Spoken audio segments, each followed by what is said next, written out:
Hello साथियों, आज की इस वीडियो में हम लोग सोशल साइंस यानी सामाजिक विज्ञान का वायरल गेस प्रश्न को देखने वाले हैं। प्यारे साथियों ये ब्रह्मास्त्र सीरीज का पार्ट 5 है जो कि 100% लड़ने वाला है। साथियों इस वीडियो से हूबहू क्वेश्चन देखने को मिलेगा आपके एग्जाम में, तो वीडियो को शुरू से लास्ट तक देखिए। अगर आपने इस वीडियो को लाइक नहीं किया तो प्यारे साथियों वीडियो को लाइक कर दीजिए, और चैनल को सब्सक्राइब नहीं किया तो चैनल को सब्सक्राइब करके बेल आइकन घंटी कॉल पर प्रेस कर दीजिए, जिससे क्या होगा कि हमारे आने वाले वीडियो को नोटिफिकेशन आप तक पहुंचता रहे। और साथियों अभी तक आपने व्हाट्सएप ग्रुप ज्वाइन नहीं किए तो नीचे टेलीग्राम चैनल और व्हाट्सएप ग्रुप का लिंक दिया गया है, जाइए वहां से ज्वाइन कर लीजिए, क्योंकि मैं वहां पर पीडीएफ देता रहता हूं। तो चलते हैं आज की क्वेश्चन की ओर प्यारे साथियों। देखिए क्वेश्चन क्या कहता है, पहला क्वेश्चन देखते हैं और जवाब देने की कोशिश कीजिएगा प्यारे साथियों, ठीक है। कहता है कार्ल मार्क्स का जन्म कहाँ हुआ था, बताइए कहाँ हुआ था कार्ल मार्क्स का जन्म? इंग्लैंड में, जर्मनी में, इटली में, रूस में। तो प्यारे साथियों कार्ल मार्क्स का जन्म जर्मनी में हुआ था। कहाँ हुआ था? जर्मनी में हुआ था। ऑप्शन में बी यहाँ पर बिल्कुल ही सही आंसर हो जाएगा, आप लोग को याद कर लेना है।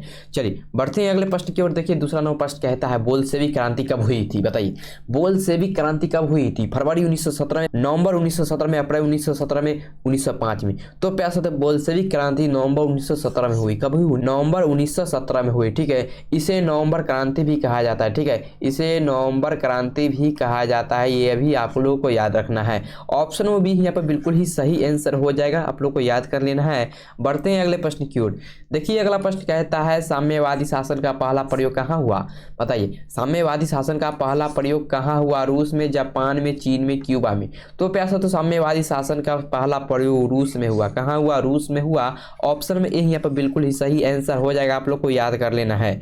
अब बढ़ते हैं अगले प्रश्न की ओर। देखिएगा अगला प्रश्न और जवाब दीजिएगा। दास कैपिटल का प्रकाशन किस वर्ष हुआ था, बताइए 1848 में, 1864 में, 1867 में, 1883 में। तो पैसा तो दास कैपिटल का प्रकाशन किस वर्ष हुआ था? तो 1867 में हुआ था। किस वर्ष हुआ था?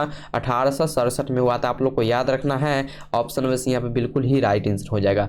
चलिए अगला क्वेश्चन देखिए पैसा तो कहता है मार्क्स ने 1867 ईस्वी में किस पुस्तक की रचना की जिसे साम्यवादियों का बाइबिल कहा जाता है? बताइए मार्क्स ने यानी कार्ल मार्क्स ने 1867 ईस्वी में किस पुस्तक की रचना की जिसे साम्यवादियों का बाइबिल कहा जाता है? तो दास कैपिटल हो जाएगा। क्या हो जाएगा? दास कैपिटल हो जाएगा। ऑप्शन नंबर बी यहाँ पे बिल्कुल ही राइट आंसर हो जाएगा, आप लोग को याद करना है, ठीक है। मोस्ट इंपोर्टेंट क्वेश्चन था प्यार से, मोस्ट इंपोर्टेंट क्वेश्चन था।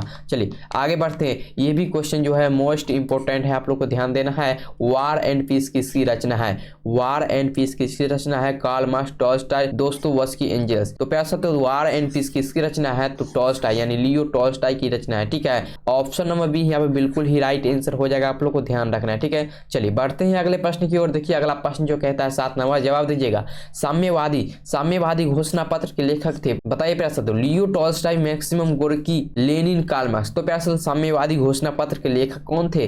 Karl Marx. कौन थे? कार्ल मार्क्स थे, ठीक है। ऑप्शन नंबर डी यहाँ पे बिल्कुल ही सही आंसर हो जाएगा, आप लोग को ध्यान देना है, ठीक है। बढ़ते हैं अगले प्रश्न की ओर। देखिए अगला प्रश्न कहता है ब्रेस्ट लिटो वर्ष की संधि किन देशों के बीच हुई थी, बताइए ब्रेस्ट लिटो वर्ष की संधि किन देशों के बीच हुई थी? रूस और इटली, रूस और फ्रांस, रूस और इंग्लैंड, रूस और जर्मनी। बताइए ब्रेस्ट लिटो वर्ष की संधि किन देशों के बीच हुई? तो रूस और जर्मनी के बीच हुई। किन देशों के बीच हुई? रूस और जर्मनी के बीच हुई। ऑप्शन नंबर डी यहाँ पे बिल्कुल ही सही आंसर हो जाएगा, आप लोग को याद कर लेना है। अब बढ़ते हैं अगले प्रश्न की ओर। देखिए रूस में जार का अर्थ क्या होता था? पीने का बर्तन, पानी रखने का मिट्टी का पात्र, रूस का सामंत या रूस का सम्राट। तो प्यार से रूस में जार का अर्थ होता था रूस का सम्राट। क्या? रूस का सम्राट। ऑप्शन नंबर डी जो हो जाएगा यहाँ पे बिल्कुल ही सही आंसर हो जाएगा, आप लोग को ध्यान में रखना है, ठीक है।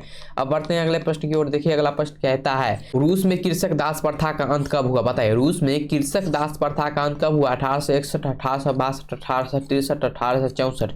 तो प्यार से रूस में कृषक दास प्रथा का अंत 1861 में हुआ। कब हुआ? 1861 में हुआ। ऑप्शन में यहाँ पर बिल्कुल ही सही आंसर हो जाएगा, आप लोगों को ध्यान रखना है, ठीक है। चलिए बढ़ते हैं अगले प्रश्न की ओर। देखिए अगला प्रश्न कहता है लाल सेना का गठन किसने किया था? बताइए मोस्ट इंपोर्टेंट क्वेश्चन है, बताइए लाल सेना का गठन किसने किया था? Karl Marx, Stalin, Trotsky, Kerensky. तो प्यार से तो लाल सेना का गठन ट्रॉट्स्की ने की। किसने किया? ट्रॉट्स्की ने किया। ऑप्शन नंबर सी बिल्कुल ही सही आंसर हो जाएगा, आप लोग को याद कर लेना है। अब बढ़ते हैं अगले प्रश्न की ओर। अगला प्रश्न भी मोस्ट इंपोर्टेंट क्वेश्चन है, ठीक है। अगला प्रश्न भी मोस्ट इंपोर्टेंट क्वेश्चन है, बताइए दास कैपिटल किसकी रचना है? फटाफट जवाब दीजिए, दास कैपिटल किसकी रचना है? तो कार्ल मार्क्स यहाँ पे बिल्कुल ही सही आंसर हो जाएगा, ठीक है। कार्ल मार्क्स की रचना है, ऑप्शन में ए बिल्कुल ही सही आंसर हो जाएगा। बढ़ते हैं अगले प्रश्न की ओर। देखिए 13वां प्रश्न कहता है भारत भारतीय संविधान में अधिकारों की सूचियां है प्यार से, तो बताइए भारतीय संविधान में अधिकारों की सूचियां हैं, कितनी सूचियां हैं? 2 3 4 5 को याद रखना है। भारतीय संविधान में अधिकारों की सूचियां 3 है, कितनी है? 3 है। ऑप्शन नंबर बी बिल्कुल यहाँ पर सही आंसर हो जाएगा। ठीक है, बढ़ते हैं अगले प्रश्न की ओर। देखिए प्यार से, तो अगला प्रश्न कहता है बिहार में संपूर्ण क्रांति का नेतृत्व किसने किया है? बताइए बिहार में संपूर्ण क्रांति का नेतृत्व किसने किया है? मोरारजी देसाई, नीतीश कुमार, इंदिरा गांधी, जयप्रकाश नारायण। तो प्यारे साथी संपूर्ण क्रांति का नेतृत्व जयप्रकाश नारायण ने किया है। किसने किया है? जयप्रकाश नारायण ने किया है। ऑप्शन नंबर डी बिल्कुल ही सही आंसर हो जाएगा, आप लोग को याद कर लेना। ठीक है, अब देखिए 15 नंबर प्रश्न कहता है, यह भी प्रश्न जो है मोस्ट इंपोर्टेंट प्रश्न है प्यारे साथी। बताइए इसका आंसर क्या हो जाएगा? बिहार के स्थानीय निकायों के चुनाव में महिलाओं के लिए आरक्षण का प्रावधान है। बताइए 27%, 33%, 40%, 50%। तो प्यारे साथी बताइए इसका आंसर क्या हो जाएगा? बिहार की स्थानीय निकाय में चुनाव में महिलाओं के लिए आरक्षण का प्रावधान है प्यारे साथी 50%। कितना परसेंट? 50%। ऑप्शन नंबर डी जो हो जाएगा बिल्कुल ही सही आंसर हो जाएगा, आप लोगों को याद कर लेना है। अब बढ़ते हैं 16 नंबर प्रश्न की ओर। देखिए 16 नंबर प्रश्न कहता है भारतीय स्वतंत्रता अधिनियम 1947 के तहत भारत में उस समय कितनी देशी रियासतें थी? बताइए ऑप्शन नंबर ए हो जाएगा 563, ऑप्शन नंबर बी हो जाएगा 540, ऑप्शन नंबर सी हो जाएगा 570, ऑप्शन नंबर डी हो जाएगा 520।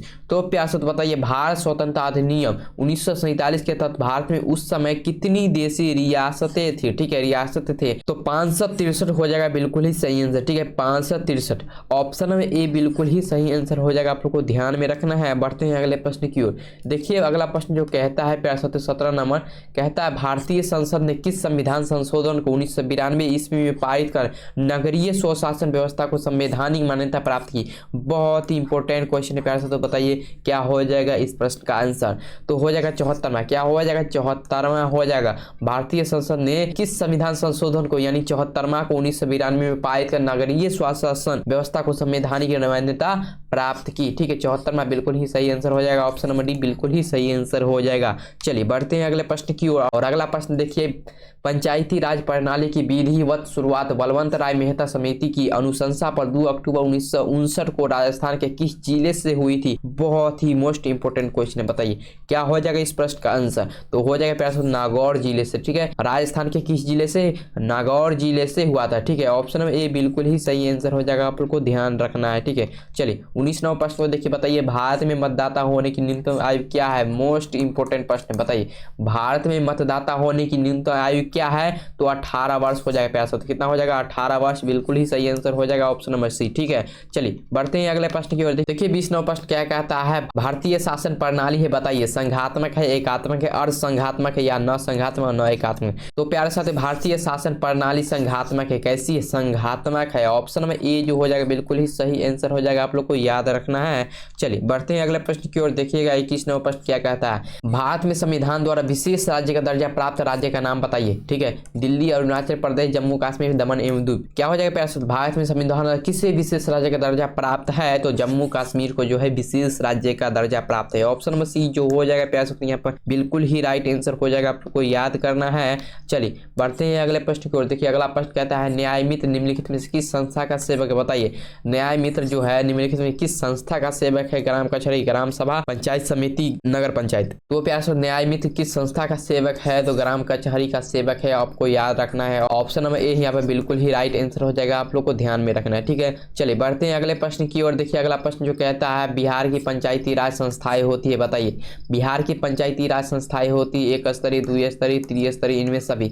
तो प्यारे तो बिहार की पंचायती राज संस्थाएं होती है 3 स्तरीय। कैसी होती है? 3 स्तरीय होती है। ऑप्शन नंबर सी बिल्कुल ही सही आंसर हो जाएगा, आपको ध्यान में रखना है। चलिए बढ़ते हैं अगले प्रश्न की ओर। देखिए अगला प्रश्न कहता है 24 नंबर निम्न में कौन सा पंचायती राज के त्रिस्तरीय संरचना का भाग नहीं? बताइए ये भी प्रश्न क्या है? मोस्ट इंपोर्टेंट है। ठीक है, बताइए इस प्रश्न का आंसर क्या हो जाएगा? ग्राम पंचायत, पंचायत समिति, जिला परिषद, राज्य परिषद। तो पंचायती राज के त्रिस्तरीय संरचना का भाग कौन नहीं है? तो राज्य परिषद नहीं है। ठीक है, पंचायती राज के त्रिस्तरीय संरचना का भाग नहीं है, कौन नहीं है? तो राज्य परिषद नहीं है। ऑप्शन नंबर डी यहाँ बिल्कुल ही सही आंसर हो जाएगा, आप लोग को याद रखना है। चलिए अगला प्रश्न देखिए कहता है बहुजन समाज पार्टी के संस्थापक कौन है? बहुजन समाज पार्टी के संस्थापक कौन है? अंबेडकर, कांशीराम, मायावती, मायावती, रामविलास पासवान। तो प्यारे साथियों बहुजन समाज पार्टी का संस्थापक कौन है? कांशीराम है। ठीक है, ऑप्शन नंबर बी जो हो जाएगा बिल्कुल ही सही आंसर हो जाएगा, ये भी आपको ध्यान रखना है। चलिए बढ़ते हैं अगले प्रश्न की ओर। देखिए 26 नंबर प्रश्न कहता है नगर निगम के मुख्य प्रशासक को कहा जाता है आयुक्त, अध्यक्ष, नगर प्रधान, नगर आयुक्त।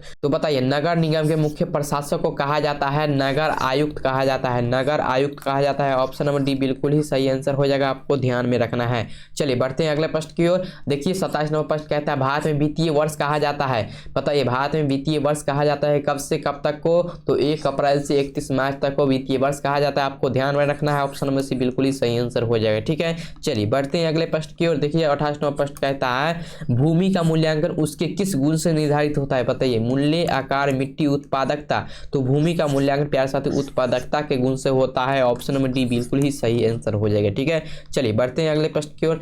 बताइए 29 नंबर प्रश्न का आंसर क्या हो जाएगा? रंग के आधार पर इनमें से कौन मिट्टी का एक वर्ग नहीं है? लाल, पीली, भूरी, हरी। तो प्यारे से रंग के आधार पर हरी जो है हरी मिट्टी का एक वर्ग नहीं है। ऑप्शन नंबर डी बिल्कुल ही सही आंसर हो जाएगा। ठीक है, हरी मिट्टी कहीं देखे हैं आप लोग? नहीं देखे हैं तो ठीक है, ऑप्शन नंबर डी बिल्कुल ही सही आंसर हो जाएगा। चलिए बढ़ते हैं अगले प्रश्न की ओर। देखिए अगला प्रश्न कहता है मृदा निर्माण के मुख्य घटक कितने होते हैं? बताइए मृदा निर्माण के मुख्य घटक कितने होते हैं? 1, 3, 6, 5। तो प्यारे साथियों मृदा निर्माण के मुख्य 5 घटक होते हैं। कितने? 5 घटक होते हैं। ऑप्शन नंबर डी बिल्कुल ही सही आंसर हो जाएगा, आपको याद रखना है। ठीक है, चलिए 31 नंबर प्रश्न देखिए किस राज्य में सीढ़ी नुमा खेती प्रचलित है? बताइए वेरी मोस्ट इंपोर्टेंट क्वेश्चन है। बताइए किस राज्य में सीढ़ी नुमा खेती प्रचलित है? पंजाब, हरियाणा, उत्तराखंड, बिहार। तो यहाँ पर उत्तराखंड बिल्कुल ही सही आंसर हो जाएगा। ठीक है, उत्तराखंड क्या हो जाएगा? बिल्कुल ही सही आंसर हो जाएगा। ऑप्शन नंबर सी बिल्कुल ही सही आंसर हो जाएगा। बढ़ते हैं अगले प्रश्न की ओर। देखिए 32 नंबर प्रश्न कहता है बांगर मिट्टी किसे कहा जाता है? बताइए बांगर मिट्टी किसे कहा जाता है? तो पुरानी जलोढ़ मिट्टी को कहा जाता है। ठीक है, अगर पूछ दिया जाए खादर मिट्टी किसे कहा जाता है? तो नवीन जलोढ़ मिट्टी को कहा जाता है। तो यहाँ पर बांगर मिट्टी पूछ रहा है तो ऑप्शन नंबर ए बिल्कुल ही सही आंसर हो जाएगा। चलिए बढ़ते हैं अगले प्रश्न की ओर। देखिए 33 नंबर प्रश्न कहता है सबसे अधिक व्यर्थ भूमि का प्रतिशत किस राज्य में मिलता है? तो बताइए राजस्थान, बिहार, जम्मू कश्मीर, गुजरात। तो सबसे अधिक व्यर्थ भूमि का प्रतिशत किस राज्य में मिलता है? तो जम्मू कश्मीर में मिलता है। ठीक है, जम्मू कश्मीर में मिलता है। ऑप्शन नंबर सी बिल्कुल ही सही आंसर हो जाएगा। ठीक है, चलिए बढ़ते हैं अगले प्रश्न की ओर। देखिए अगला प्रश्न कहता है किस मिट्टी में लोहे के ऑक्साइड मिला करते हैं? बताइए किस मिट्टी में लोहे के ऑक्साइड मिला करते हैं? लाल मिट्टी में या लेटराइट मिट्टी में, काली मिट्टी में या जलोढ़ मिट्टी में? तो प्यारा सा तो लेटराइट मिट्टी में लोहे के ऑक्साइड मिला करते हैं। ठीक है, लेटराइट मिट्टी में लोहे के ऑक्साइड मिला करते हैं। ऑप्शन में बी बिल्कुल ही सही आंसर हो जाएगा, आपको ध्यान में रखना है। चलिए बढ़ते हैं अगले प्रश्न की ओर। देखिए अगला प्रश्न जो कहता है 35 नंबर देखिएगा जलोढ़ मिट्टी में किसकी मात्रा कम होती है? बताइए जलोढ़ मिट्टी में किसकी मात्रा कम होती है? नाइट्रोजन, जीवांश या ए और बी दोनों या सभी गलत है? तो प्यारा सा तो जलोढ़ मिट्टी में किसकी मात्रा कम होती है? नाइट्रोजन और जीवांश, यानी ऑप्शन नंबर सी बिल्कुल ही सही आंसर हो जाए। ठीक है, ऑप्शन नंबर सी बिल्कुल ही सही आंसर हो जाएगा, आपको ये भी ध्यान में रखना है। चलिए बढ़ते हैं अगले प्रश्न की ओर। देखिए अगला प्रश्न कहता है रवेदार और रूपांतरित चट्टानों के टूटने से किस प्रकार की मिट्टी बनती है? बताइए रवेदार और रूपांतरित चट्टानों के टूटने से किस प्रकार की मिट्टी बनती है? व्हाइट मिट्टी, डोमट मिट्टी, बलुई मिट्टी, लाल मिट्टी। तो प्यार से तो रवेदार और रूपांतरित चट्टानों के टूटने से लाल मिट्टी बनती है। ठीक है, आपको ये ध्यान रखना है। ऑप्शन नंबर डी बिल्कुल ही सही आंसर हो जाएगा। चलिए बढ़ते हैं अगले प्रश्न की ओर। अगला प्रश्न देखिए 37 नंबर इनमें से किस नदी को बिहार का शोक कहा गया है? बताइए इनमें से किस नदी को बिहार का शोक कहा गया है? तो कोसी नदी को बिहार का शोक कहा गया है। ऑप्शन नंबर डी बिल्कुल ही सही आंसर हो जाएगा, आपको ध्यान में रखना है। चलिए बढ़ते हैं अगले प्रश्न की ओर। देखिए अगला प्रश्न कहता है प्राणियों के शरीर में कितना प्रतिशत जल की मात्रा नहीं तो होती है? तो 65%। कितना प्रतिशत? 65%। ऑप्शन नंबर सी बिल्कुल ही सही आंसर हो जाएगा, आपको ध्यान में रखना है। अब बढ़ते हैं अगले प्रश्न की ओर। देखिए अगला प्रश्न कहता है 39 नंबर बृहद क्षेत्र में जल की उपस्थिति के कारण ही पृथ्वी को क्या कहते हैं? नीला ग्रह कहते हैं। ये भी ध्यान में रखना है, ऑप्शन नंबर बी बिल्कुल ही सही आंसर हो जाएगा। अब बढ़ते हैं अगले प्रश्न की ओर। देखिए अगला प्रश्न कहता है लास्ट प्रश्न देश के बांधों को किसने भारत का मंदिर कहा था? बताइए देश के बांधों को किसने भारत का मंदिर कहा था? तो पंडित जवाहरलाल नेहरू यहाँ पर सही आंसर हो जाएगा। ठीक है, ऑप्शन नंबर सी बिल्कुल ही सही आंसर हो जाएगा। प्यारे साथियों कैसा लगा वीडियो? अगर अच्छा लगा तो वीडियो को लाइक कर दी प्यारे साथियों, जिससे क्या होती है हमें मोटिवेशन मिलती है ताकि आपके लिए और अच्छे तो ठीक है साथी मिलते हैं नेक्स्ट वीडियो में, तब तक के लिए जय हिंद जय भारत।